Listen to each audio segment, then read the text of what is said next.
Hello my dear students, how are you all? I hope you are fine. Okay, let's revise our rhyme. Yes, now please do it with me and sing with me.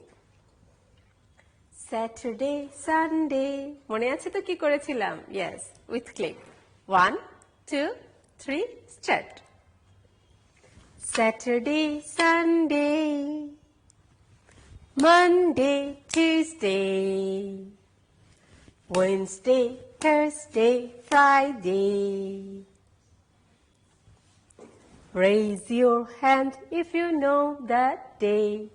Raise your hand if you know that day. Very good. খুবই ভালো হয়েছে. Now, please open your book. Open this page, page 31. Okay, page number 31.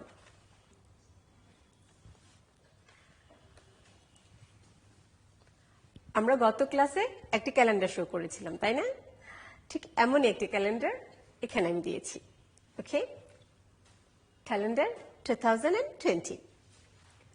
Just look. তোমরা নিশ্চয়ই এগুলো জানো, তোমাদের মনে আছে যে আমরা বলেছিলাম Saturday, Sunday, Monday, Tuesday, Wednesday, Thursday, Friday এগুলো অনেক বড় হয়ে যায়। যখন ক্যালেন্ডার ইউজ করা হয় তখন পুরোটা লেখা হয় না। কি কি লেখা হয় আমরা সেটাও দেখিয়েছিলাম। লেখা হয় ফর স্যাটারডে শুধু লেখা হয় SAT, Sunday SUN, Monday MON, Tuesday TUE, Wednesday WED, Thursday THU, and Friday just FRI. So এবার একটু খেয়াল করে দেখো, এখানে ব্লু কালারে কিছু লেখা আছে। আচ্ছা, কি লেখা আছে সেটা আমরা পরে জানি। ব্লু কালারের যে ওয়ার্ডগুলো আছে আমরা একটু কাউন্ট করে ফেলি আগে। ওকে, লেটস কাউন্ট। 1, 2, 3, 4, 5, 6, 7, 8, 9, 10, 11, 12. এবার নিশ্চয়ই বুঝতে পারছো তোমরা এগুলো কি? Yes, these are the names of the months. Yes, তোমরা সবাই জানো how many months we have? We have 12 months. We count it. 1, 2, 3, 4, 5, 6, 7, 8, 9, 10, 11, 12. How many months we have? Yes, 12 months. Now, আমি এই যে মাত্র একটা প্রশ্ন তোমাকে করলাম, আমরা কি এই কাজটি স্মাইলির সাথে করতে পারি? পারি, তাই না? চলো স্মাইলিকে ডেকে নিই। Smiley is coming. Yes. Hello, Smiley. How are you? I'm fine. How are you? I'm fine too. Now, let's practice only one question. Okay? Okay, Smiley. How many months in a year? 12 months. How many months in a year? 12 months. So, thank you, Smiley. Now, goodbye. Goodbye. Okay, Smiley কাজ শেষ। Now, এবার আমরা কি করব বলো? আমরা একটু মান্থগুলোকে পড়ব, জানব। Okay? Everyone, now repeat after me.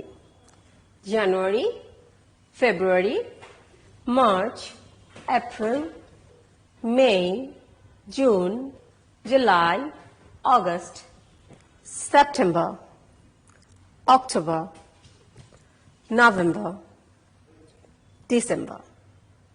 So, my dear students, let's say the month's name again. January, February, March, April, May, June, July, August, September, October, November, December. Okay? Now, please take your book in your hand.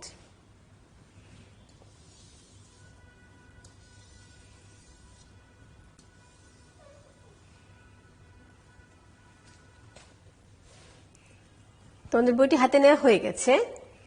এবার কি করব বলো তো আমরা? এখানে দুটো question আছে, আমরা একটু কোয়েশ্চেনগুলো পড়ার চেষ্টা করব। ওকে, চলো দেখি। প্রথমে আমরা কি করব? স্পেলিং করব, then pronounce and then read. Okay, at first please WHAT কি হলো বলো তো? What? Repeat after me. What?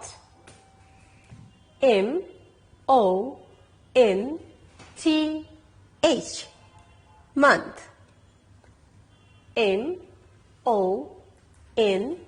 MONTH. Month. IS. Is. IT. It. NOW. Now. NOW. Now. So, এবার আমরা পুরোটা একই সাথে বলবো। ওকে? What month is it now? Again, what month is it now? What month is it now? Repeat after me. What month is it now? What month is it now? Again, what month is it now? What month is it now? Very good. Now, my dear students, now the next one. WHAT. What? I repeat, WHAT. What? DAY. Day. DAY. Day. IS. Is. IS. Is. IT. It. IT. It. TO. To. DAY. Day. Today. TO. To.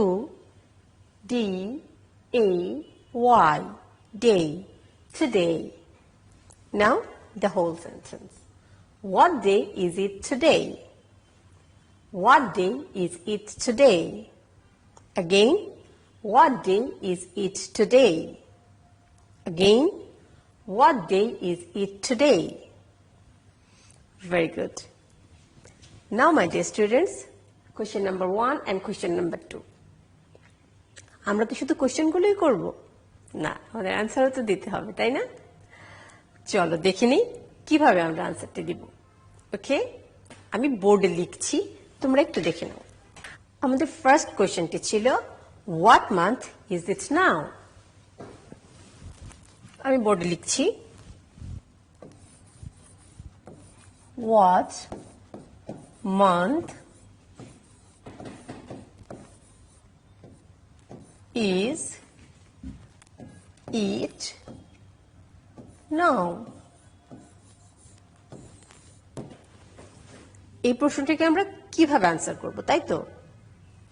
আমাদের কি করতে হবে? প্রথমে বলতে হবে it is it is, এরপর আমরা কি বলবো? আমরা বলেছিলাম এখন কোন মাস চলছে? July. Yes, it is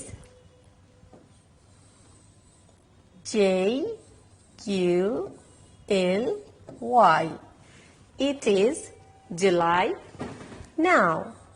N-O-W. So, please repeat after me. It is July now. It is July now. Then, second question, what day is it today?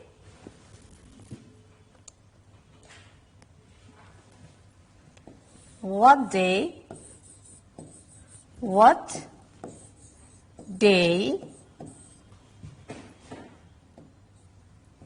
is it today? What day is it today? Today is Monday, but তুমি যেদিন এই প্রশ্নটা যাকে করবে সে ঠিক সেই ডেটাই লিখতে হবে, ঠিক আছে? কিন্তু কিভাবে লিখবো আমরা সেটা দেখাচ্ছি। আমরা লিখব today is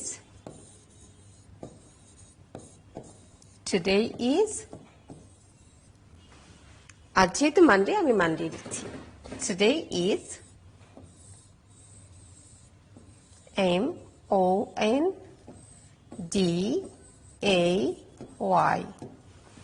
মানডে। এবার কি করবো বলো? প্র্যাকটিস করতে হবে, তাই না? চলো আমরা লেখাগুলোকে প্র্যাকটিস করি, তারপর তুমি আমার সাথে সাথে বলবে, ঠিক আছে? প্রথমে আমি প্রশ্ন করব, তুমি উত্তর দেবে, তারপর তুমি প্রশ্ন করবে, উত্তরটা আমি দেব। Okay, let's practice. What month is it now? It is July now. What day is it today? Today is Monday. Again, what month is it now? It is July now. What day is it today? Today is Monday. Very good. তো এবার আমরা কি করব বলো তো? আমি আগেই বলেছিলাম প্রশ্ন আমি করব, উত্তরটা তোমাকেই দিতে হবে। Okay? I'm asking you the question. What month is it now? What month is it now? Yes, your answer is correct. My next question. What day is it today? What day is it today? Very good. এবার কি হবে বলো তো? Yes, role change হবে। তুমি প্রশ্নটি আমাকে করো, আমি তোমাকে প্রশ্ন করার জন্য সময় দিচ্ছি। Now, please ask me the question.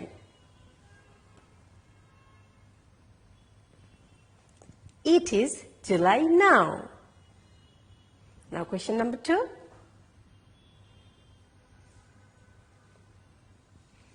Yes, today is Monday. Today is Monday. Very good. Okay, my dear students, now I'm going to write the names of the days serially. That is Saturday,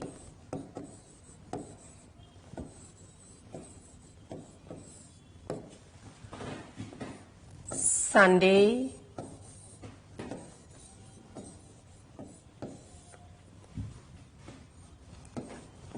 Monday,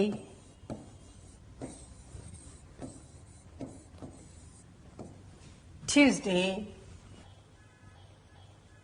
T-U-E-S, Tuesday, Tuesday, W-E-D-N-E-S-D-A-Y,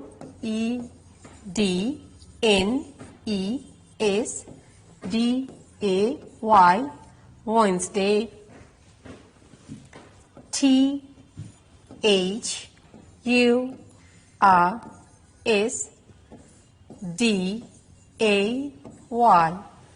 Thursday,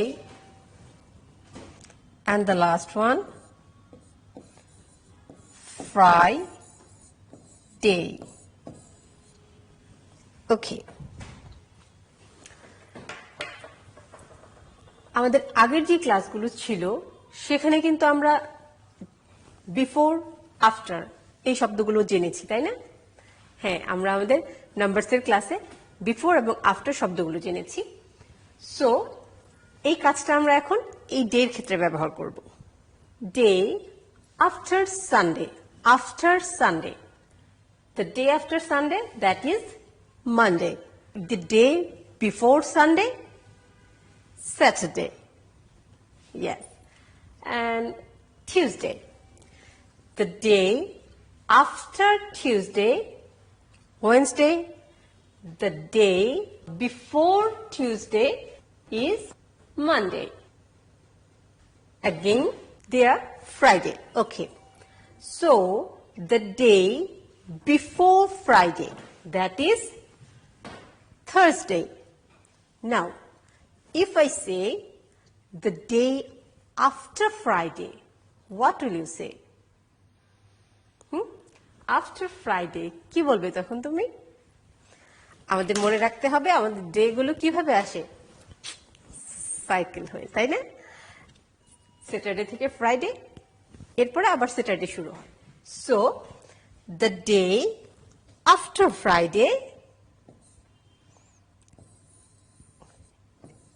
is Saturday. Okay? Yes.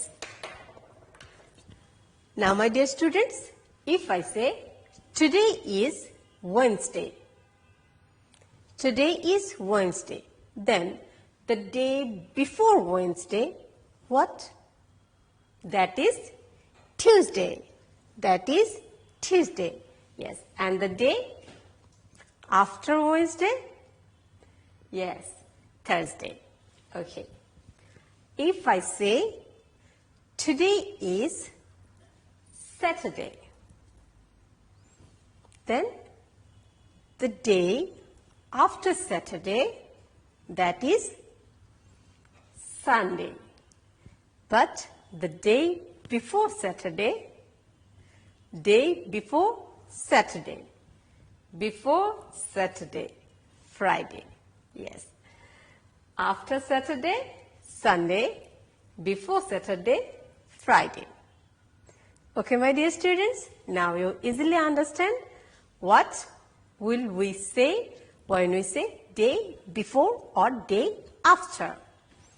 Now, my dear students, please take your book.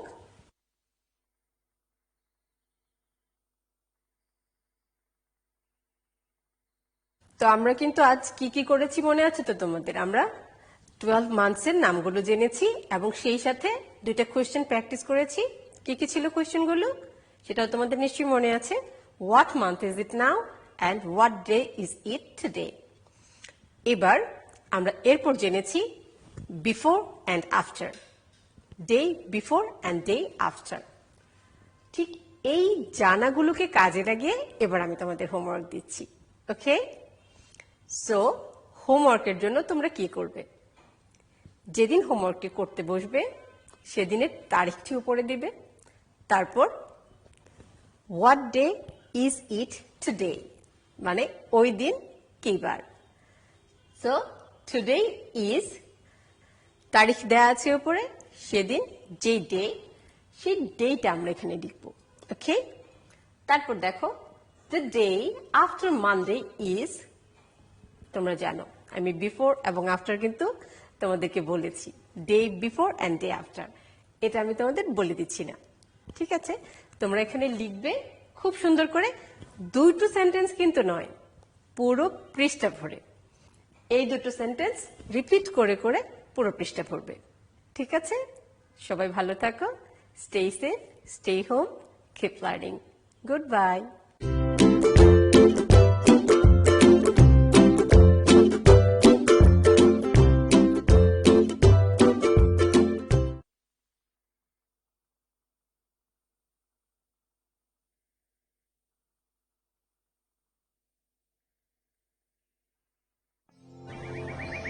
একজন থেকে আরেকজনে ছড়াবে, তার থেকে অন্যজনে, এর থেকে রক্ষা নাই। এই দেখ, এইভাবে। বড় চাচা, আমরা কিন্তু একজন আরেকজনকে সুরক্ষিত রাখতে পারি দায়িত্বশীল হয়ে। বাইরে যাওয়ার সময় নিজে মাস্ক পরব, অন্যকেও মনে করিয়ে দেব।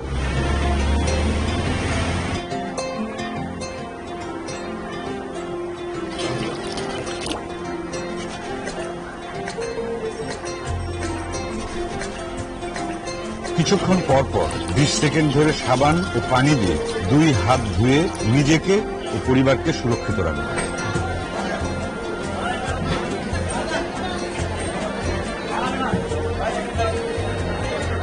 সবসময় অন্যদের থেকে কমপক্ষে 3 ফুট দূরত্ব বজায় রেখে একে অপরকে নিরাপদ রাখব।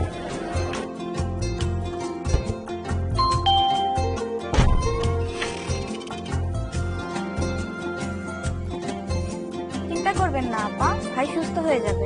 সহমর্মী হয়ে এগিয়ে এসে একে অন্যের শক্তি বাড়াবো। এভাবেই আমরা দায়িত্বশীলতার সাথে কাটিয়ে উঠতে পারবো এই দুঃসময়।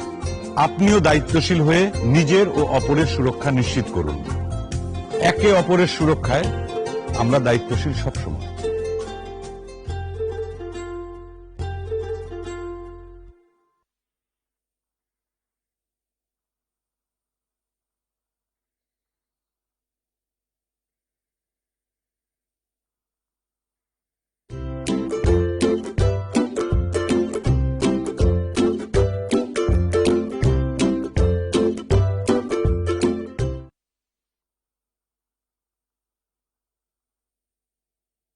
প্রিয় শিক্ষার্থী বন্ধুরা, আমরা সবাই কেমন আছি? আমি আশা করছি সবাই ভালো আছি, তাই না বন্ধুরা? আমরা এর আগে কি করেছি? যোগ করেছি, ভাগ করেছি, গুণ করেছি, তাই না? তাহলে চলো আজকে আমরা যোগ, বিয়োগ, গুণ, ভাগ এই সংক্রান্ত কিছু সমস্যার সমাধান করব। তোমরা বোর্ডে দেখে নাও। রূপা ও মনির কাছে একসঙ্গে 875 টাকা রয়েছে। মনির কাছে রূপার চেয়ে 125 টাকা বেশি রয়েছে। মনি আর রূপা প্রত্যেকের কাছে কত টাকা আছে? আমরা একটু চিন্তা করি, কি চাওয়া হয়েছে আমাদের এখানে? একটু চিন্তা করে বলি। ঠিক বলেছ, এখানে রূপা আর মনির প্রত্যেকের টাকা কত সেটা বের করতে বলা হয়েছে, তাই না বন্ধুরা? আমরা এটা কিভাবে করতে পারি একটু চিন্তা করি। মনির টাকা রূপার টাকা থেকে 125 টাকা বেশি। তাহলে আমরা কি করব বন্ধুরা? চিন্তা করি, মোট টাকা থেকে মনির 125 টাকা বাদ দিব। বাদ দেওয়ার পরে আমাদের যে টাকা হবে সেটা হচ্ছে মনি এবং রূপার দুইজনের সমান টাকা। তাহলে বন্ধুরা এসো আমরা গাণিতিক বাক্যটি লিখে ফেলি। আমার মোট টাকা 875। এই টাকা থেকে মনির যে বেশি টাকাটা আছে 125 টাকা, আমরা এখন 875 থেকে 125 বাদ দিব।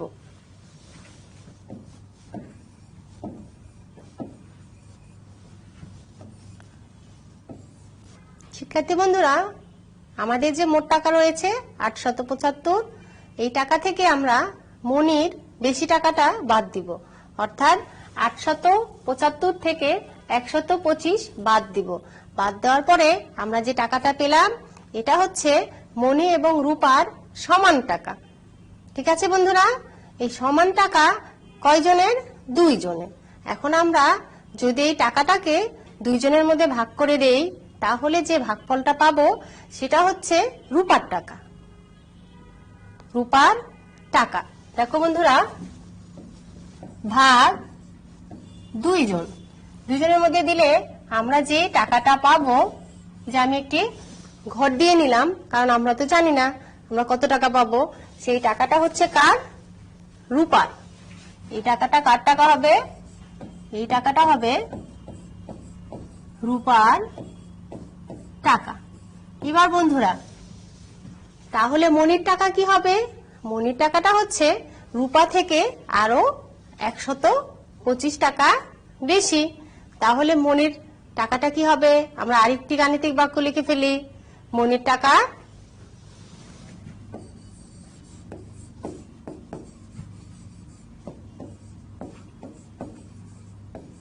টাকা সমান কি হবে? রূপার টাকা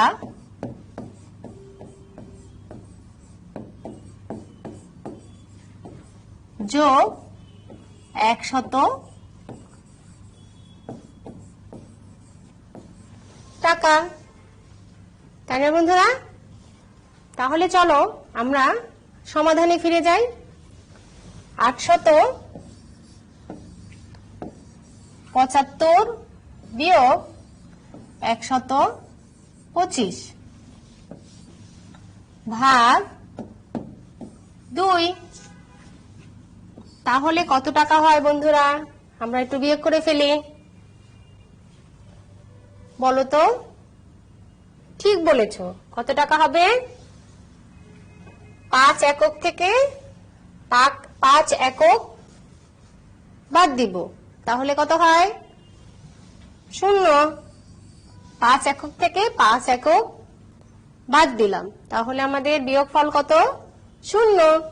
এবার 7 দশক থেকে 2 দশক বাদ দিব, তাহলে কত হবে? 5 দশক। এবার 8 শতক থেকে 1 শতক বাদ দিব, তাহলে কয় শতক হবে?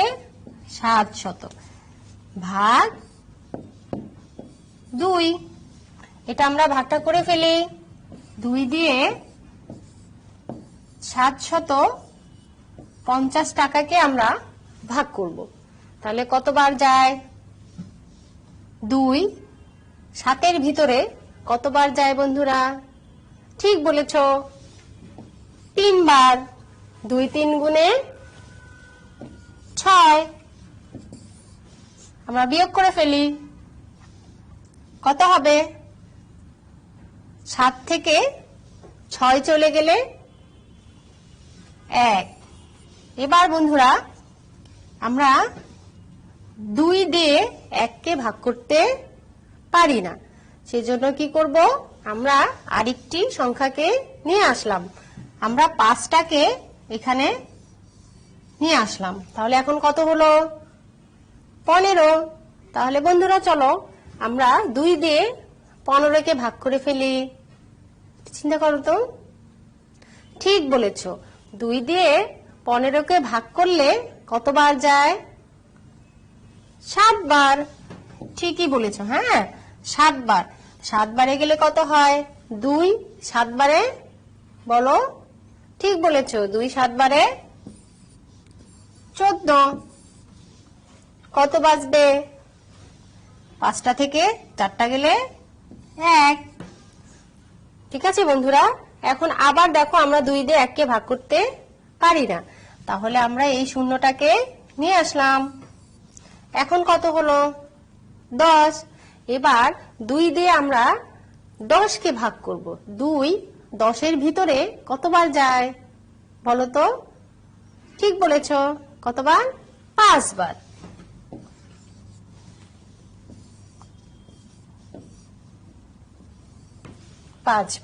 তাহলে আমরা কি পেলাম বন্ধুরা?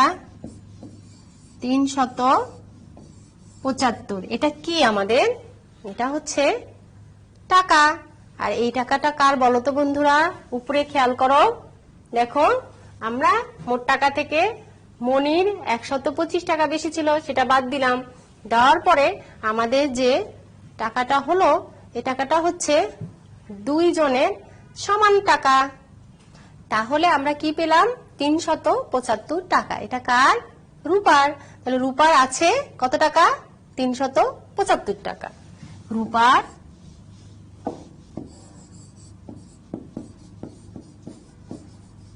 রূপার আছে 375 টাকা।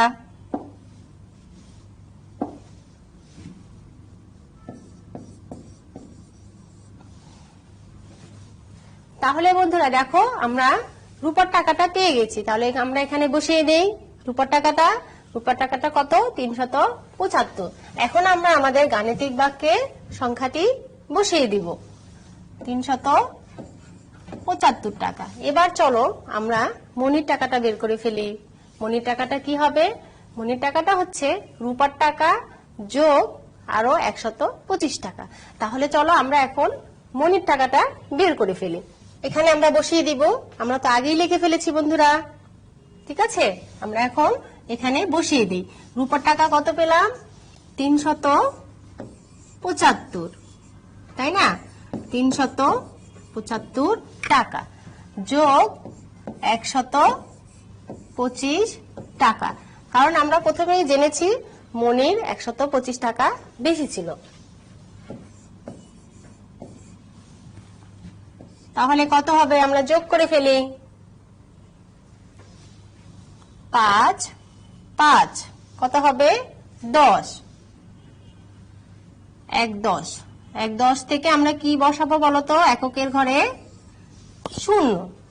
এবার আমরা 7 দশক এবং 2 দশক যোগ করব। তাহলে কয় দশক হয়? 7 দশক আর 2 দশকে 9 দশক। আর আমি 1 দশকের 0 বসিয়েছিলাম, তাহলে এখানে আমি কত যোগ করব? 1 দশক। তাহলে 1 দশক যোগ করলে কত হবে? 10 দশক। 10 দশক থেকে আমি শূন্যটি বসিয়ে ফেললাম। এবার আমি 1 শতক 3 শতক যোগ করলাম, তাহলে কয় শতক হলো? 4 শতক। আর আমার কাছে কি ছিল বলতো? কত ছিল বন্ধুরা? একটু চিন্তা করে বলো।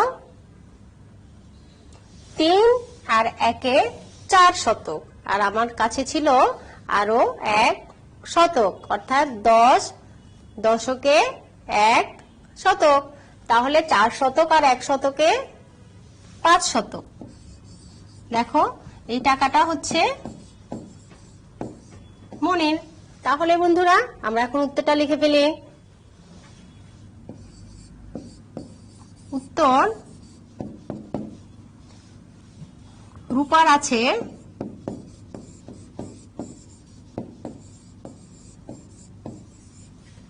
375 টাকা এবং মনির আছে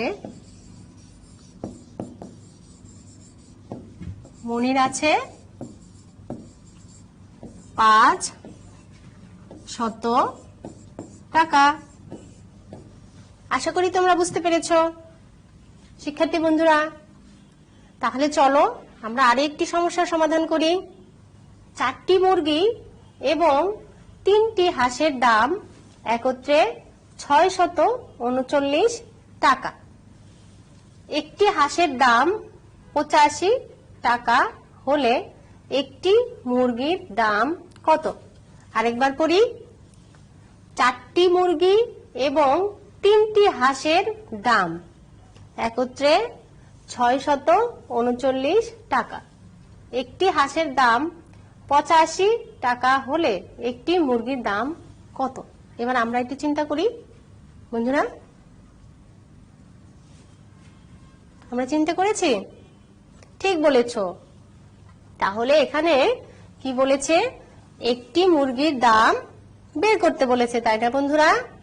এখন আমরা কিভাবে একটি মুরগির দাম বের করতে পারি সেটা একটু চিন্তা করি। ঠিক বলেছ। আমরা আগে আমাদের উদ্দীপকে কি দেওয়া আছে দেখো তো, এটা খেয়াল করব কেমন? আমরা একটু খেয়াল করি। 4টি মুরগি 3টি হাঁস একত্রে 639 টাকা, এবং আমাকে আরো একটি জিনিস দিয়েছে, দেখো সেটা কি? একটি হাঁসের দাম। আমাদের একটি মুরগির দাম বের করতে হবে, তাই না বন্ধুরা? তাহলে আমরা একটু দেখে নেই। 4টি মুরগি এবং 3টি হাঁস একত্রে হচ্ছে 639 টাকা। বন্ধুরা আমাদের একটি হাঁসের দাম দেওয়া আছে, তাহলে আমরা কি 3টি হাঁসের দাম বের করতে পারবো? নিশ্চয়ই পারবো, তাই না বন্ধুরা? তাহলে আমরা সবাই 3টি হাঁসের দাম বের করতে পারবো। তারপরে কি করতে পারবো বলো তো বন্ধুরা? এখানে 4টি মুরগি 3টি হাঁস একসাথে 639 টাকা। আমরা যদি 3টি হাঁসের দাম বের করতে পারি তাহলে কি আমরা মুরগির দাম বের করতে পারবো? চিন্তা করি। ঠিক বলেছো, আমরা যদি 3টি হাঁসের দাম বের করতে পারি তাহলে আমাদের যে 4টি মুরগি 3টি হাঁস একত্রে 639 টাকা, এই টাকা থেকে আমরা যদি 3টি হাঁসের দাম বাদ দেই তাহলে আমরা কি পাবো বন্ধুরা? 4টি মুরগির দাম, তাই না? ঠিক বলেছো, কয়টি মুরগির দাম পাবো? 4টি মুরগির দাম। তা আমরা যদি 4টি মুরগির দাম বের করতে পারি তাহলে কি একটি মুরগির দাম বের করতে পারবো না বন্ধুরা? ঠিক বলেছো, তোমরা পারবে। তাহলে চলো আমরা বোর্ডে যাই, বোর্ডে দেখি 4টি মুরগি 3টি হাঁস একত্রে কত টাকা? 639 টাকা। আমরা এই টাকা থেকে কি করব বন্ধুরা? ঠিক বলেছো, আমরা 3টি হাঁসের দাম বাদ দিব। আমাদের একটি হাঁসের দাম 85 টাকা। তাহলে 3টি হাঁসের দাম কিভাবে বের করব বলো তো বন্ধুরা? ঠিক বলেছো, আমরা 3টি হাঁসের দাম গুণ করে বের করব। 85 গুণ 3 সমান কি বের হবে বলো তো বন্ধুরা? ঠিক বলেছো, 4টি মুরগির দাম। তাহলে এসো লিখে ফেলি। 639 বিয়োগ 85 গুণ 3, এটাকে আমরা ব্র্যাকেটের ভিতরে আটকিয়ে দিব। ঠিক আছে? 85 গুণ 3 সমান আমাদের যে টাকাটা বের হবে এটা হচ্ছে আমাদের 4টি মুরগির দাম।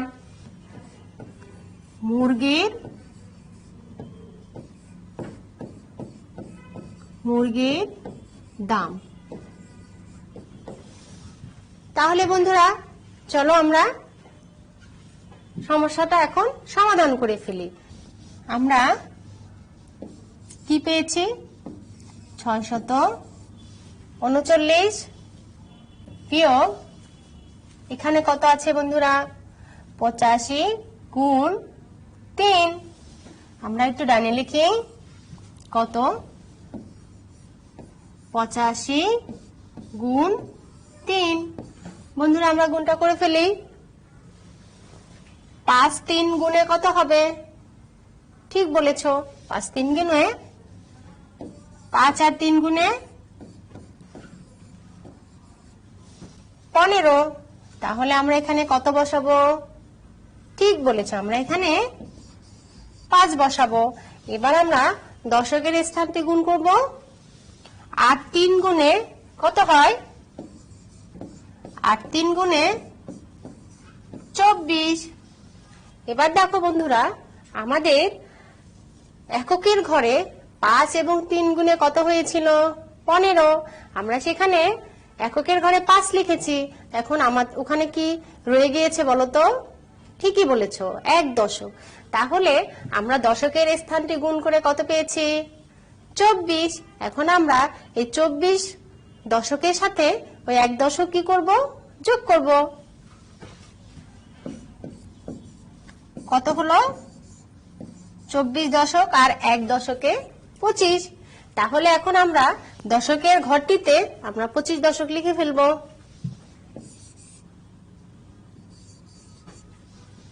তাহলে এখন কত টাকা পেলাম বন্ধুরা? দেখো তো, আমার একটি হাঁসের দাম 85 টাকা, 3টির দাম 255 টাকা। আমরা এখন এখানে লিখে ফেলি 255 টাকা।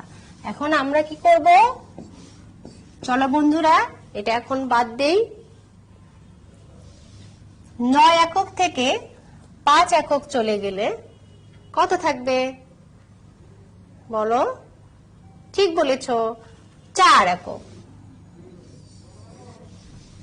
তাই না বন্ধুরা? এবার দেখো তো বন্ধুরা, এখানে কত আছে? এখানে আছে 3 দশক আর এখানে আছে 5 দশক। আমরা কি 3 দশক থেকে 5 দশক বাদ দিতে পারি? পারি না, তাই না বন্ধুরা? তাহলে আমরা এই 3 দশকের সাথে এই দেখো শতকের ঘর আছে না, এখান থেকে আমরা একটি শতক নিয়ে নেই। একটি শতকে কত দশক? একটি শতকে 10 দশক। তাহলে আমি কি নিলাম? একটি 10 দশক নিয়ে নিলাম। আর আমার কাছে আছে কত দশক? 3 দশক। তাহলে এখন আমার কত দশক হলো? 13টি দশক হলো, তাই না? এখন আমরা 13 দশক থেকে 5 দশক বাদ দিব। তাহলে কত হবে? একটু চিন্তা করি। ঠিক বলছো, 8 দশক। তাহলে বন্ধুরা আমি তো এখান থেকে 6 দশক থেকে 6 শতক থেকে একটি শতককে সরিয়ে নিয়েছিলাম, তাই না বন্ধুরা? তাহলে তখন আমার কত শতক ছিল? ঠিক বলেছো, তখন আমার 5 শতক ছিল। এবার দেখো আমি 5 শতক থেকে 2 শতক বাদ দিব। তাহলে কত হবে? ঠিক বলেছো, 5 শতক থেকে 2 শতক বাদ দিলে 3 শতক। ঠিক বলেছো। তাহলে আমরা যে সংখ্যাটি, যে টাকাটি পেয়েছি 384, এটা হচ্ছে আমাদের, দেখো তো আমাদের বাক্যটিতে ফিরে যাই। আমরা যে টাকাটা পাবো সেটি হচ্ছে 4টি মুরগির দাম। তাহলে আমরা এখানে কয়টি মুরগির দাম পেলাম? 4টি মুরগির দাম। 4টি মুরগির দাম কত বন্ধুরা?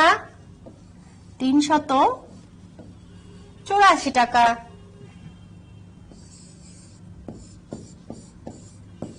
মুরগির দাম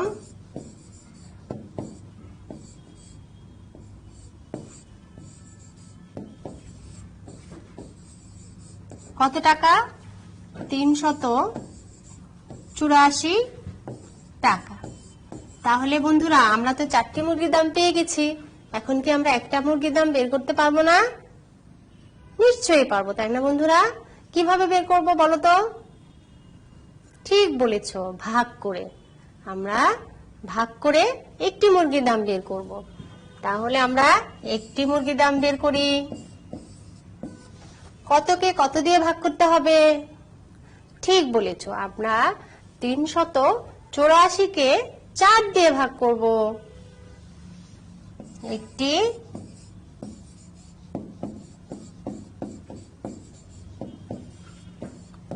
একটি মুরগির দাম 384 ভাগ 4, এত টাকা। বন্ধুরা তোমরা এটা ভাগ করতে পারবে না? নিশ্চয়ই পারবে। তাহলে কত হবে দেখি তো? আমরা ভাগটা করে ফেলি। 4 দিয়ে 384কে ভাগ করে ফেলি। দেখো তো বন্ধুরা, 4 বড় না 3 বড়? 4 বড়। তাহলে আমরা 4 দিয়ে 3কে ভাগ করতে পারবো না। তাহলে আমরা আরেকটি ঘর নেই। তাহলে এখন কত হলো? 38। এবার আমরা 4 দিয়ে এখন 38কে ভাগ করতে পারবো না? নিশ্চয়ই পারবে তোমরা, তাই না বন্ধুরা? বলো তো 4 38-এর ভিতরে কতবার যায়? বলো তো, একটু চিন্তা করি। ঠিক বলেছো, 4 38-এর ভিতরে 9 বার যায়। 4 গুণ 9 কত হয় বলো তো? ঠিক বলেছো, 4 গুণ 9, 9 4-এ 36। তাহলে এখন আমরা একটু বিয়োগ করি। 8টি থেকে 6টি চলে গেলে কয়টি থাকবে? 2টি থাকবে। আর 3টি থেকে 3টি চলে গেল, তাহলে কিছু থাকবে বন্ধুরা? না। তাহলে দেখো এখানে 4 বড় এখন না 2 বড়? ঠিক বলেছো, 4 বড়। তাহলে আমরা 4 দিয়ে 2কে ভাগ করতে পারবো না। তাহলে আমরা আরেকটি সংখ্যা নিয়ে আসি। কত? 4। 4টাকে আমরা নিচে নিয়ে আসলাম। এখন কত হলো? 24। এখন আমরা পারবো না বন্ধুরা? এখন আমরা পারবো। এখন আমরা 4 24-এর ভিতরে কতবার যায়? ঠিক বলেছো, 4 24-এর ভিতরে 6 বার যায়। 4 24-এর ভিতরে 6 বার যায়। 6 4 গুণে 24। তাহলে দেখো বন্ধুরা, আমরা একটি মুরগির দাম পেলাম 9 10 6 96 টাকা। তাহলে আমরা উত্তরটা লিখে ফেলি। উত্তর একটি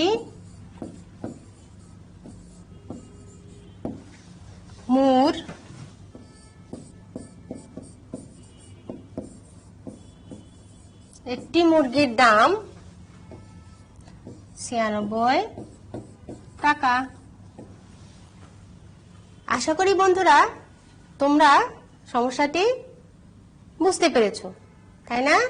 তাহলে বন্ধুরা আজকে তো আমরা দুটি সমস্যার সমাধান করেছি। তাহলে আমরা আমাদের বাড়ির কাজটা নিয়ে নেই। তোমরা একটু বোর্ডে দেখো, বাড়ির কাজ 65 পৃষ্ঠা। এখানে আমরা 5 নং এবং 7 নং আমরা এখান থেকে এই দুইটি সমস্যার সমাধান করব। ঠিক আছে বন্ধুরা? আমাদের যখন বিদ্যালয়টা খুলবে আমরা আমাদের বিদ্যালয়ে বিষয় শিক্ষকদের খাতাগুলো দেখাবো। কেমন বন্ধুরা? ঠিক আছে? তাহলে আজকে এই পর্যন্তই। তোমরা ভালো থেকো, সুস্থ থেকো। আল্লাহ হাফেজ।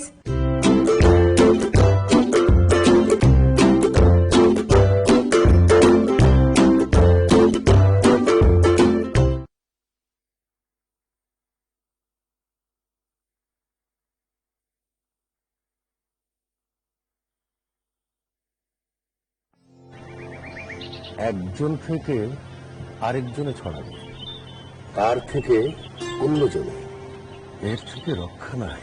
এই দেখ, এইভাবে। বড় চাচা, আমরা কিন্তু একজন আরেকজনকে সুরক্ষিত রাখতে পারি দায়িত্বশীল হয়ে। বাইরে যাওয়ার সময় নিজে মাস্ক পরবো, অন্যকেও মনে করিয়ে দেবো।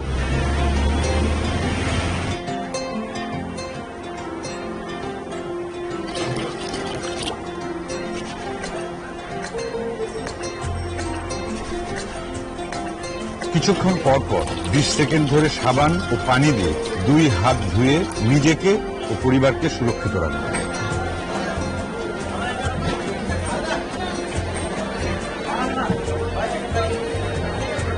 সবসময় অন্যদের থেকে কমপক্ষে 3 ফুট দূরত্ব বজায় রেখে একে অপরকে নিরাপদ রাখবো।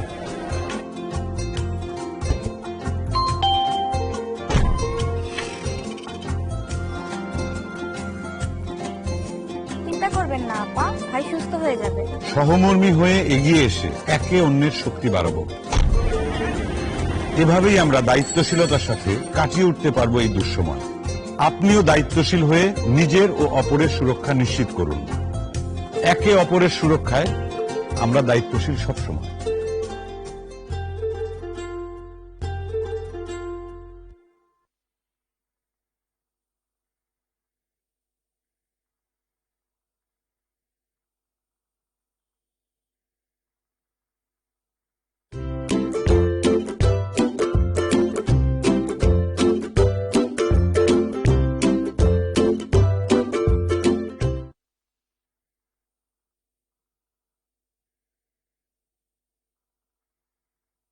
প্রিয় শিক্ষার্থী বন্ধুরা, আশা করি সবাই ভালো আছো। করোনার এই সময়ে আমরা আতঙ্কিত হব না, স্বাস্থ্যবিধি মেনে সবাই ভালো থাকবো, সুস্থ থাকবো। প্রাথমিক বিজ্ঞান 5ম শ্রেণীর ক্লাসে তোমাদের সবাইকে স্বাগত। আশা করি সুস্থ আছো। হ্যাঁ, সুস্থ থাকার জন্য আমাদের কি প্রয়োজন? সুষম খাবার খেতে হবে। চলো আমরা সিসিমপুরের বন্ধুরা সুষম খাবার নিয়ে কি গান সাজিয়েছে একটু শুনে। তোমাদের কেমন লেগেছে? চমৎকার, তাই না? তোমরা কি জানো সুষম খাবার কি? হ্যাঁ, ঠিক বলেছ। সুষম খাবার হলো যে খাবার আমাদের পুষ্টি যোগায়, বেড়ে উঠতে সাহায্য করে, আমাদের শারীরিক শক্তি দেয়, বিকাশ ঘটায়, তাই হলো আমাদের সুষম খাবার। যেমন ধরো প্রতিদিন আমরা যে খাবারগুলো খাই, ভাত, মাছ, ডাল, সবজি, কলা, দুধ, এই খাবারগুলো যখন আমরা একসাথে খাবো তখন সেই খাবারটাই হবে আমাদের সুষম খাবার। তবে সব বয়সের আর সব মানুষের চাহিদা কিন্তু একরকম নয়। তোমার সুষম খাবার আর আমার সুষম খাবার সেটা ভিন্ন হবে।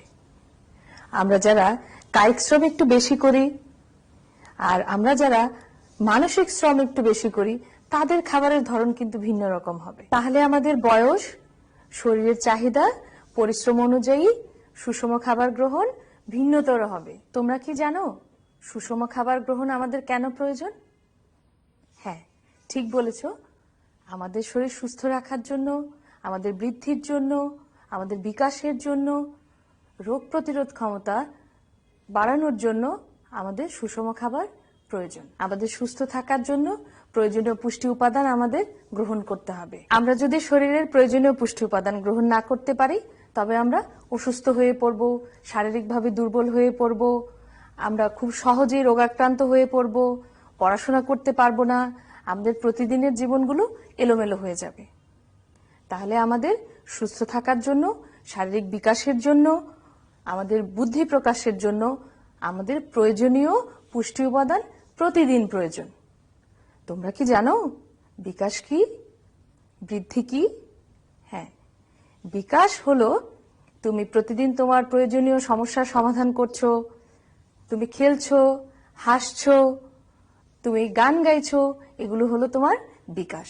আর বৃদ্ধি হলো এই যে তুমি দিনে দিনে বড় হচ্ছ, তোমার শারীরিক আকৃতি পরিবর্তন হচ্ছে, তোমার ওজন বাড়ছে, এ হলো তোমার বৃদ্ধি। তাহলে এবার তোমরা বুঝতে পেরেছো সুষম খাবার গ্রহণ আমাদের কেন প্রয়োজন এবং সঠিক পরিমাণে সুষম খাবার গ্রহণ আমাদের কেন করতে হবে। আমাদের বয়সের ধরন, পরিশ্রম অনুযায়ী আমরা সুষম খাবারের পরিমাণ নির্ধারণ করব।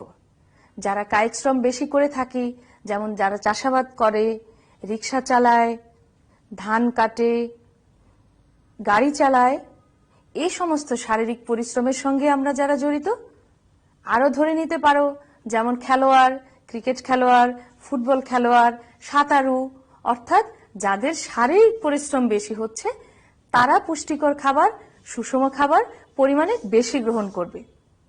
আর যারা শুধু মানসিক পরিশ্রম করছে, চেয়ার টেবিলে বসে অফিস আদালতে চাকরি করে, যারা শারীরিক পরিশ্রম কম করে, তারা সুষম খাবার পরিমাণে কম গ্রহণ করবে। এখন আসো, তুমি কায়িক শ্রম তেমন করছো না, মানসিক শ্রম করছো, পড়াশোনা করছো, খেলাধুলা করছো না, কিন্তু খাবার বেশি খাচ্ছো, তাহলে কি হবে? তুমি এতে স্থূলকায় হয়ে যাবে, পেট মোটা হয়ে যাবে, তুমি সহজেই অসুস্থ হয়ে পড়বে, তোমার রোগ প্রতিরোধ ক্ষমতা কমে যাবে। বয়স, পরিশ্রম অনুযায়ী যদি আমরা সঠিক পরিমাণে সুষম খাবার গ্রহণ না করি তাহলে আমাদের কি হবে? আমরা সহজেই রোগাক্রান্ত হয়ে যাব। আমাদের ভাইরাস জনিত রোগগুলো, এই যেমন এই সময়ে আমাদের করোনার প্রাদুর্ভাব, করোনাতে সহজেই আক্রান্ত হয়ে যাব, করোনা আমাদের অসুস্থ করে ফেলবে। তারপরে আরো কি হবে? আমরা দেখতে পাচ্ছি আমাদের চারপাশে অনেকেই ডায়াবেটিক, হৃদরোগ, হাই প্রেশার, এই রোগগুলিতে সহজেই আক্রান্ত হয়ে যাচ্ছে। এর পেছনে ওই কারণগুলো কি থাকছে? আমরা আমাদের বয়স, পরিশ্রম অনুযায়ী খাবার গ্রহণ করছি না, কম পরিশ্রম করেও বেশি খাবার গ্রহণ করে ফেলছি, আবার যাদের যে পরিমাণ পুষ্টি উপাদান প্রয়োজন সে অনুযায়ী খাবার গ্রহণ করছি না। আমরা কখনো কেউ কেউ কার্বোহাইড্রেট অর্থাৎ শর্করা খেতে একটু বেশি পছন্দ করি, যেমন ধরো তোমরা বিরিয়ানিও খাচ্ছ, পোলাও খাচ্ছ, আবার দেখা যাচ্ছে একই দিনে ফ্রেঞ্চ ফ্রাই অর্থাৎ আলু ভাজি খাচ্ছ, আবার ওইদিকে ভাতও খেয়ে ফেলছো। তাহলে কি দেখা গেল? আলু ভাত দুটোই শর্করা, শর্করা খেয়েই আমরা পেট ভরে ফেলছি, ওইদিকে আমরা পরিমিত শাকসবজি খাচ্ছি না, এতে আমাদের ভিটামিনের অভাব থেকে যাচ্ছে। তাহলে আমাদের খাবারটা সুষম খাবার হলো না। আর সুষম খাবার সঠিক পরিমাণে গ্রহণ না করার কারণে আমরা সহজেই এই রোগগুলোতে সহজেই আক্রান্ত হয়ে যাচ্ছি, এতে আমরা সহজেই অসুস্থ হয়ে পড়ছি। আচ্ছা ভাবো তো, বাসায় তোমরা সকলেই কি একরকম খাবার খাচ্ছ? তুমি যেমন খাচ্ছ মা তো নিশ্চয়ই তেমন খাচ্ছে না, তোমার বাবা যেমন খাচ্ছে তোমার দাদু তেমন পরিমাণে খাচ্ছে না, আবার ওই যে তোমার ছোট ভাই, ছোট বোনটি, সেও কিন্তু তোমার মতো করে খাচ্ছে না। আমরা এক একজন তার পছন্দ অনুযায়ী, তার বয়স অনুযায়ী, তার চাহিদা অনুযায়ী এক এক ধরনের খাবার গ্রহণ করে থাকি। বয়স, চাহিদার এই যে ভিন্নতা, এই ভিন্নতা অনুযায়ী আমরা যদি আমাদের চাহিদার ওই ঘাটতিটুকু পূরণ না করি তাহলে আমরা সহজেই রোগাক্রান্ত হয়ে যাব। তোমরা কি এই বিপদে পড়তে চাচ্ছ? তাহলে আমরা খুঁজে বের করব আমাদের শরীর, আমাদের পরিশ্রম, আমাদের বয়স অনুযায়ী আমরা কোন খাবারটা কোন সময়ে গ্রহণ করব। সব খাবার আমরা একসঙ্গে গ্রহণ করি না, কিন্তু সুষম খাবার প্রস্তুতিতে আমরা মনে রাখবো আমরা তৃতীয় শ্রেণীতে খাদ্য উপাদান, পুষ্টি উপাদান সম্পর্কে পড়েছি। আবার চতুর্থ শ্রেণীতে আমরা খাদ্যের দলগুলো জেনেছি, তাই না? সেই দলগুলো থেকে, অর্থাৎ প্রতিটি দল থেকে আমাদের খাবারে যেন সেই পরিমাণ পুষ্টি উপাদান নিয়ে আমাদের চাহিদাকে আমরা পূরণ করতে পারি, তবেই আমরা সুস্থ থাকতে পারব। সেই সাথে আরো মনে রাখতে হবে, আমাদের পরিশ্রমের কথাটা মাথায় রাখতে হবে, যে পরিমাণ পরিশ্রম করছি, অর্থাৎ যে বেশি পরিশ্রম করছি, তোমার বাবা তোমার মা বেশি পরিশ্রম করছেন, ওনারা একটু বেশি পরিমাণে খাবে। যখন তুমি মাঠে খেলাধুলা করবে তারপরে তোমাকে চাহিদা অনুযায়ী বেশি খাবার গ্রহণ করতে হবে, কিন্তু তুমি যখন বাসায় বসে শুধু পড়াশোনাই করবে, ছোট বোনের সঙ্গে পুতুল খেলবে, তখন তো আর তোমাকে অত বেশি খাবার গ্রহণ করতে হবে না। তুমি যদি শুধু মানসিক শ্রমই করে যাও, তাহলে তুমি যদি তার পাশাপাশি অতিরিক্ত খাদ্য গ্রহণ করে ফেলো, তখন দেখা যাবে তুমি স্থূলকায় হয়ে যাচ্ছ, মোটা হয়ে যাচ্ছ। বাসায় বসে শুধু ভিডিও গেমস খেলছো, তোমার আম্মুর মোবাইলে তুমি সারাদিন বসে ভিডিও দেখছো, আর তখন তুমি বেশি খাবার খাচ্ছ বসে বসে, তখন কি হবে? তুমি খুব সহজেই মোটা হয়ে যাবে। তখন কিন্তু তোমাকে খুব বেশি খাবার খেলে হবে না। আবার কি মনে রাখবো, ওই যে একটু আগে বলেছিলাম, একই সাথে আমরা ভাত, রুটি এগুলো বেশি পরিমাণে খাওয়া যাবে না। ভাত বা রুটির সঙ্গে আমাদেরকে মনে রাখতে হবে আমরা মাছ খেতে হবে, মাংস খেতে হবে, সবজি খেতে হবে, দুধ খেতে হবে, আবার প্রচুর পরিমাণে পানিও খেতে হবে। সেই সাথে খেয়াল রাখতে হবে আমাদের খাবারে লবণ সঠিক পরিমাণে ছিল কিনা। আরো মনে রাখতে হবে আমাদের শরীরের চাহিদা অনুযায়ী আমাদের সেই খাবারে পর্যাপ্ত তেল অথবা ঘি ছিল কিনা। তাহলে এই সকল বিষয়গুলো মনে করে আমরা যখন খাবার খাবো, তখনই সেই খাবারটা আমাদের জন্য সুষম খাবার হবে, আমাদের শরীরের ঘাটতি পূরণ করবে, আমাদের রোগ প্রতিরোধ ক্ষমতা অক্ষুণ্ণ রাখবে। তাহলে এসো বন্ধুরা, প্রতিদিন আমরা বাসায় যে ধরনের খাবার খাই, সকাল, দুপুর, রাতে, সেই খাবারগুলো নিয়ে আমরা একটা ছক তৈরি করি। আমরা সকালে খেয়েছিলাম রুটি, কলা, এতে আমরা শর্করা পাচ্ছি, সেই সাথে পাচ্ছি ফলমূল থেকে ভিটামিন। দুপুরে আমরা খেয়েছি ভাত, মাছ, সবজি। ভাতে আমাদের ছিল শর্করা, সেই সাথে মাছে ছিল আমিষ, এবং শাকসবজিতে পেয়েছি আমরা ভিটামিন।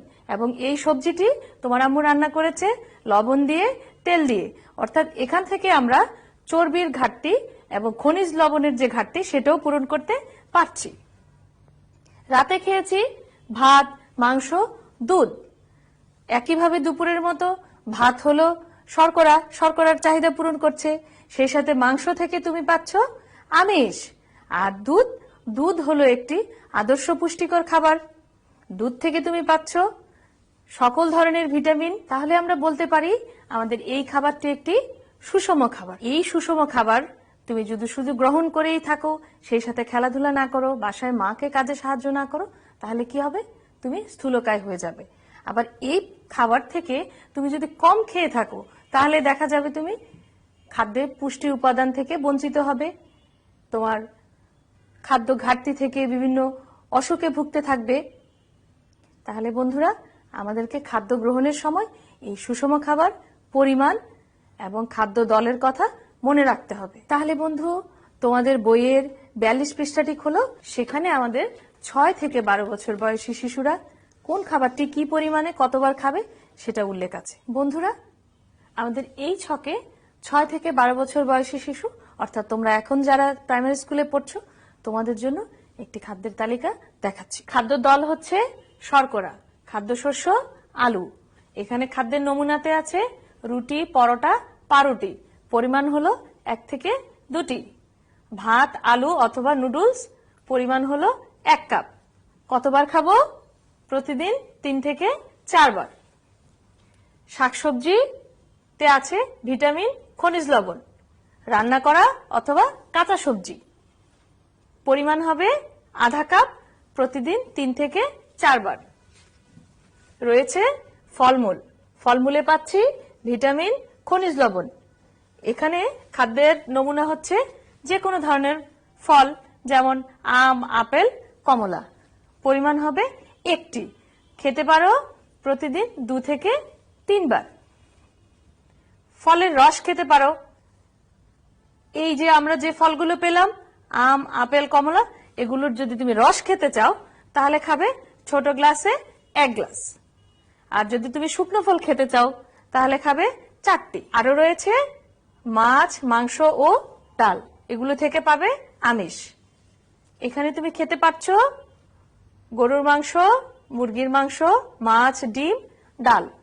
এই খাবারগুলো থেকে তুমি খাবে পরিমাণে, গরুর মাংস যদি খেতে চাও তাহলে 4 ভাগের 3 কাপ মাঝারি, আর যদি তুমি মুরগির মাংস খেতে চাও মাঝারি মানের 1 টুকরো মাছ, মাঝারি মানের 1 টুকরো ডিম, 1টি ডাল, আধা কাপ। এভাবে তুমি খেতে পারো প্রতিদিন 1 থেকে 2 বার। দুগ্ধ জাতীয় খাদ্য থেকে আমরা পাই ক্যালসিয়াম, ভিটামিন। আর খাদ্যের নমুনাতে আমরা পেয়েছি দুধ। কি পরিমাণ খাবো? দুধ খাবো আমরা 250 মিলি প্রতিদিন 1 থেকে 2 বার। আর যদি তুমি দই খেতে চাও, দই রয়েছে 200 গ্রাম, পনির 40 গ্রাম, অর্থাৎ দুধ, দই, পনির এই পরিমাণে তুমি প্রতিদিন 1 থেকে 2 বার খাবে। তেল ও চর্বি, অর্থাৎ এই জাতীয় খাদ্যের নমুনায় আমাদের রয়েছে ঘি, মাখন অথবা সয়াবিন তেল। সয়াবিন তেল দিয়ে তোমার আম্মু সবজি, মাছ, মাংস রান্না করে। আর প্রতিদিনের খাবারে তোমার তেল থাকতে হবে 1 টেবিল চামচ একবার। তাহলে বন্ধুরা, আমরা আমাদের সুষম খাদ্য প্রস্তুতিতে তোমাদের বয়সী শিশু যারা বাড়ন্ত বয়সে রয়েছে, আমাদের প্রাথমিক বিদ্যালয়ের ছাত্রছাত্রী 6 থেকে 12 বছর বয়সী, এই বয়সী শিশুরা এই চারটাকে মনে করে তোমাদের প্রতিদিনের খাবার প্রস্তুত করবে। তোমরা মনে রাখবে এই পরিমাণ খাবার খেয়ে তোমার বয়সী শিশুকে কি করতে হবে। এই বয়সে তোমার যা যা করা প্রয়োজন, মায়ের কাজে সাহায্য করা, তোমরা খেলাধুলা করবে। আর যদি অন্যথা করো তাহলে তোমাদের কি হবে? তোমরা স্থূলকায় হয়ে যাবে। তোমার বুদ্ধি, মেধা বিকাশে এই পরিমাণ খাবারকে যথাযথ তোমাকে কাজে লাগাতে হবে। বন্ধুরা, আমাদের মূল বইতে কি লেখা আছে আমরা এখন তা দেখব।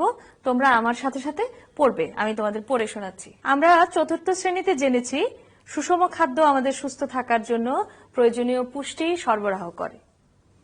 তবে মানুষের বয়স ও কাজ অনুযায়ী খাদ্য ও পুষ্টির চাহিদা পরিমাণে কম বেশি হয়ে থাকে। তাই জানা দরকার আমাদের শরীরের জন্য কতটুকু পুষ্টি প্রয়োজন। সুস্বাস্থ্যের জন্য আমাদের কোন কোন খাবার খাওয়া উচিত? সুষম খাদ্য, সুষম খাদ্যের প্রয়োজনীয়তা। সুষম খাদ্য গ্রহণ করা খুবই গুরুত্বপূর্ণ। সুস্থ ও সবল থাকার জন্য আমাদের সঠিক পরিমাণে পুষ্টি উপাদান প্রয়োজন। প্রয়োজনীয় পুষ্টি উপাদান গ্রহণ না করলে শরীর দুর্বল হয়ে পড়ে এবং সহজেই রোগে আক্রান্ত হয়। শরীরের কর্মক্ষমতা হ্রাস পায়। অপুষ্টিজনিত কারণে শিশুর স্বাভাবিক বৃদ্ধি ও বিকাশ বাধাগ্রস্ত হয়। আবার অতিরিক্ত খাদ্য গ্রহণের ফলে ওজনজনিত সমস্যা সৃষ্টি হতে পারে। আমাদের বয়স ও কাজের ধরন অনুযায়ী সঠিক পরিমাণে সুষম খাদ্য গ্রহণ করতে হবে। তবে যারা শারীরিক পরিশ্রমের কাজ করে তাদের বেশি খাদ্যের প্রয়োজন। বন্ধুরা, আমরা জেনেছি সুষম খাবার কেন প্রয়োজন, কি পরিমাণ প্রয়োজন, প্রতিদিন কি পরিমাণ আমাদের খেতে হবে, খাদ্য গ্রহণের সাথে সাথে আমাদের কাজ কেমন হবে এবং এই খাদ্য গ্রহণ থেকে আমরা কি ধরনের সুবিধাদি ভোগ করব সেটাও জেনেছি। তাহলে বন্ধুরা, চলো এবার আমরা বাড়ির কাজ বুঝে নেই। তোমাদের সবার সঙ্গে নিশ্চয়ই খাতা কলম তো রয়েছেই। এবার খাতা কলম খুলে বাড়ির কাজটি লিখে নাও। আমি তোমাদের জন্য বাড়ির কাজে 4টি প্রশ্ন রেখেছি। 1. সুষম খাদ্য বলতে কি বোঝায়? 2. সুষম খাদ্যের প্রয়োজনীয়তা লিখো। 3. আমরা কিভাবে সুষম খাদ্য নির্বাচন করব? 4. দুদিনের একটি সুষম খাদ্যের তালিকা প্রস্তুত করো। শিক্ষার্থী বন্ধুরা, তোমরা বাসায় বসে অভিভাবকের সাহায্যে বাড়ির কাজটি প্রস্তুত করবে। তোমাদের স্কুল যখন খুলবে বিজ্ঞান শিক্ষককে সেই বাড়ির কাজটি দেখাবে। সুপ্রিয় অভিভাবক মণ্ডলী, শিশুরা এখন পুরোটা সময়ই আপনাদের কাছে রয়েছে। তাদের স্বাস্থ্যের প্রতি, পড়াশোনার প্রতি আপনারা যত্ন নেবেন। শিক্ষার্থী বন্ধুরা, তোমাদের সঙ্গে আবার পরবর্তী ক্লাসে দেখা হবে। তোমরা সবাই ভালো থেকো। সবাইকে ধন্যবাদ।